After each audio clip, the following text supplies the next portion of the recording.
You're watching Nickbox.com. My name is Nick. Today is day 3 of Vlog Every Day in April and a Thursday. Words are a very powerful thing. They are what we use to communicate with the world. They can build relationships or destroy them. They are what we use to build each other up or tear each other down.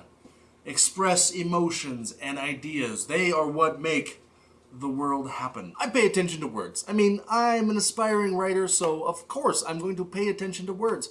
But there are a lot of things that I just kind of throw away as a passing response. But if you stop and think about it, they might mean more than you actually intend them to mean. So you have to pay attention to what you're saying. Most of the time when someone asks me, "How are you?" my typical response was, "Not bad. You?" But there are 2 problems I have with that response, which on the surface is fine.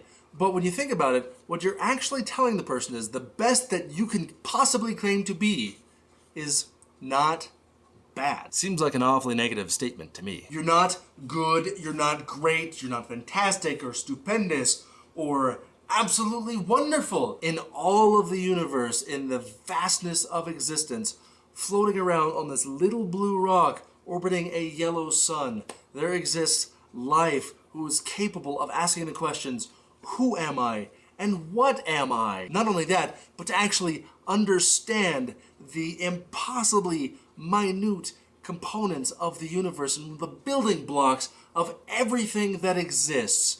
Enough to the point where we can look out into the universe and say, there is a planet orbiting a sun 20,000 light years from where we are right now. We can look into the past, 13.8 billion years, and look at the foundations of our universe. Look at the birth of existence. And the best that I can come up with is, not bad. The words we choose shape the perception of who we are. So I'm trying very hard not to use that phrase anymore. I'm trying to tell people that I am good, even if I'm not, because people really don't care about the answer. Now, the other problem I have with that statement is you truncating the phrase minimizes your involvement in the actual question.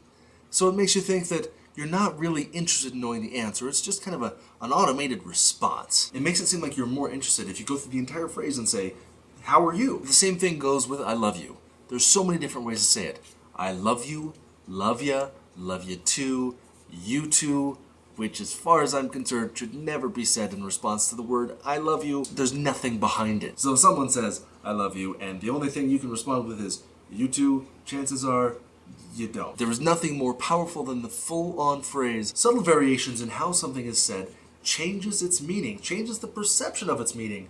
Not only for the person that you're saying it to, it changes the perception of your own involvement in the conversation. Words are used to communicate, and they mean different things to different people. So rather than trying to think of the meaning that you're trying to get across, maybe we should start focusing on what the other person is getting from what we are actually saying. Words are extremely powerful. As always, thanks for watching, and thanks for being awesome.